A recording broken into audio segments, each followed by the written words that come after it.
Hello friends, मैं साक्षी स्वागत करती हूँ आप सबका अपने यूट्यूब चैनल पे।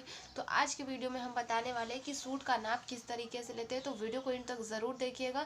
जो भी सूट कटिंग करते हैं वो किसी दूसरे सूट से नाप लेते हैं, तो किस किस मेज़रमेंट की ज़रूरत होती है, किस तरीके से नाप लेते हैं। तो वीडियो को इन तक ज़रूर देखिएगा। आज हम पूरी जानकारी देने वाले हैं। तो सबसे पहले ये हमारा रेडीमेड सूट है, मतलब कि ये सिला हुआ सूट है। हमें इसका मेज़रमेंट लेकर दूसरे सूट की कटिंग करना है। तो इसका मेज़रमेंट किस तरीके से लेंगे वो देखिए। सबसे पहले इसमें हमें क्या क्या मेज़रमेंट की ज़रूरत होती है सूट की कटिंग के लिए, इस तरीके से आप इसे नोट कर लें। लंबाई, तीरा, साई, चेस्ट है, कमर, आर्म होल, आगे का गला, पीछे का गला, हिप, चाक और घेर। तो इस तरीके से हम यहाँ इसका मेज़रमेंट तैयार करेंगे। सबसे पहले हमारा मेज़रमेंट है लंबाई।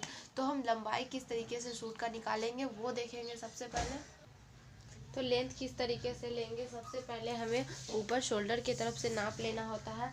तो इस तरीके से हम ऊपर जो हमारा शोल्डर का पार्ट होता है, हमें वहाँ से फीता को रखते हुए बिल्कुल नीचे तक लाकर हमें यहाँ पे लेंथ ले लेना है। तो देखिए यहाँ पे हमारा लेंथ कितना आ रहा है, तो 37 इंच हमारा लेंथ आ रहा है यहाँ पे, यानी कि लंबाई हमारा सूट का 37 इंच हो गया।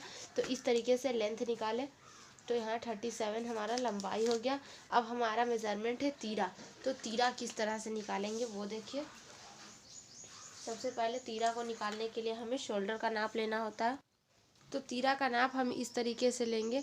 जो ऊपर का हमारा शोल्डर होता है, ये जहाँ से हमारा बाजू जुड़ता है, वहाँ से हमें दूसरे जहाँ बाजू जुड़ा है उस वहाँ तक रखना है, दूसरे शोल्डर तक नाप लेना है इस तरीके से। तो देखिए यहाँ तक नापने पर हमारा 11 इंच आता है। इसे बिल्कुल बराबर रखते हुए इस शोल्डर से इस शोल्डर तक लाना है। तो 11 इंच हमारा, तो यहाँ पे हमारा शोल्डर नापने पर 11 इंच आ रहा है।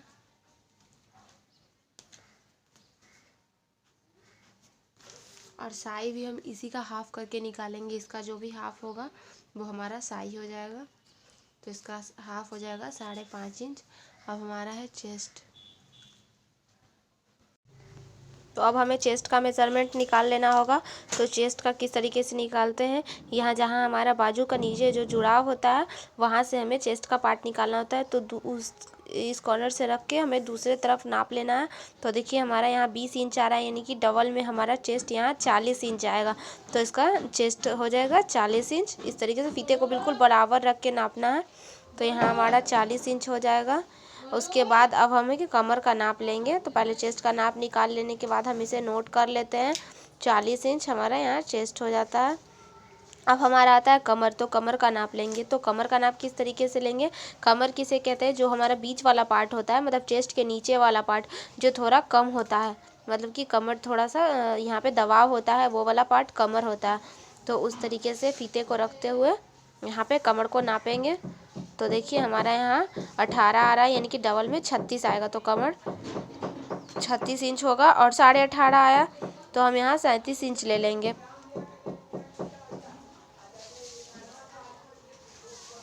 और इस तरीके से उसके बाद आर्म होल होगा, आर्म होल नाप लेंगे। तो आर्म होल हमारा इस तरीके से नापेंगे। जो हमारा राउंड होता है वो आर्म होल होता है, जो बाजू का जो जुड़ाव होता है वो हमारा आर्म होल होता है। तो आर्म होल नापने के लिए फीते को ऊपर रखते हुए जिस तरीके से राउंड में बाजू यहाँ पे ऐड होता है, वही हमें राउंड में ही यहाँ माप लेना होता है। तो इस तरीके से हमें यहाँ राउंड में नाप लेते हुए आर्म होल को निकाल लेना है। तो इस फीते को बराबर बिल्कुल रखते हुए राउंड करते हुए हमें यहाँ पे आर्म होल का नाप ले लेना है। तो 8.5 इंच हमारा यहाँ आर्म होल आया। तो हमारा इसे डबल में हम 17 इंच लेंगे, इस तरीके से नापेंगे। तो देखिए हमारा यहाँ पे हम आर्म होल नोट कर लेंगे। उसके बाद हमारा आएगा आगे का गला। तो आगे का गला किस तरीके से नापेंगे वो देखेंगे। सबसे पहले गले को नापने के लिए ऊपर शोल्डर की तरफ से फीते को रखेंगे और शोल्डर की तरफ फीते को बिल्कुल गले को बराबर कर लेंगे। उसके बाद शोल्डर की तरफ फीते को रखेंगे और रखते हुए हमें बीच में ले जाना है, मतलब बीच के सेंटर पे ले जाना है। गला का जो हमारा बीच वाला पार्ट होता है वहाँ पे हमें ले जाना है कि डीप हमारा कितना है। तो वहाँ पे फीता को रखते हुए डीपनेस उसका नापेंगे। तो देखिए 7 इंच हमारा यहाँ पे डीप आ रहा है, यानी कि आगे का गला 7 इंच है। तो 7 इंच पे हम मार्क कर 7 इंच हम यहाँ, तो 7 इंच हमारा यहाँ आगे का गला होगा। बीच में फीते को रखते हुए नापेंगे। तो आगे का गला हमारा 7 इंच हो गया। अब हम पीछे के गले को नापेंगे। तो पीछे का गला भी सेम उसी तरीके से नापते हैं जैसे आगे का गला नापते हैं। जैसे उसे शोल्डर से रखते हुए बीच में भी हमें यहाँ ले जाना है। तो आपको अगर यहाँ पे गले चेंज करना है तो चेंज कर सकते हैं, ऐसे आपको यही गला नाप रखना है। तो आप इसी तरीके से नाप लीजिए। देखो तो 8 इंच हमारा यहाँ पीछे का गला आ गया। आप चाहे तो इसे डीप भी रख सकते हैं या कम भी कर सकते हैं।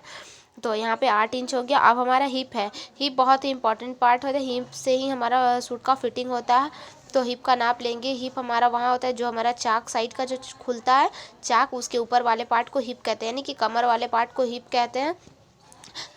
जो हमारा ये रहेगा चाक वाला पार्ट, उसे हम हिप कहते हैं। तो हिप को नापने के लिए जहाँ हमारा ये खुला वाला पार्ट है वहाँ से नापते हुए हमें दूसरी तरफ ले जाना है और उस तरीके से बिल्कुल बराबर से नापेंगे दोनों तरफ। और जो भी हमारा मेज़र होगा वो हमारा हिप का पार्ट होगा।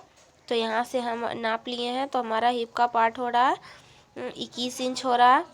तो यहाँ हमारा 42 इंच हो जाएगा डबल में, यानी कि हिप 42 इंच हो जाएगा। अब हमारा है चाक। तो चाक क्या होता है वो देखिए, जो साइड में हमारा पार्ट खुला होता है वो चाक होता है।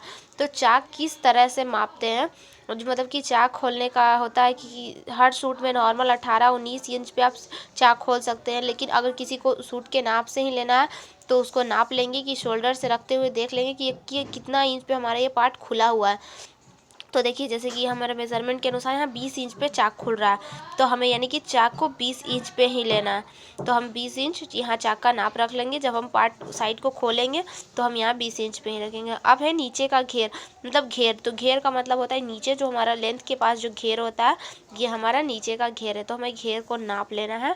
इस तरीके से फीते को इधर से पकड़ते हुए हमें पूरा नाप कर देख लेना है कितना हमारा इंच आ रहा है। तो यहाँ पे हमारा नाप में आ रहा है 21 इंच, यानी कि हमारा डबल में 42 इंच हो जाएगा। तो ये तो हम अलग अलग पार्ट में करेंगे इसलिए इसे डबल नहीं करते हैं। 21 इंच हमारा इस तरीके से यहाँ नीचे का आ गया है। अब इसे कटिंग करते समय ध्यान रखेंगे, अगर 2 पार्ट की कटिंग करते हैं तो 42 इंच लेंगे। तो आप सबको वीडियो अच्छा लगे तो चैनल को सब्सक्राइब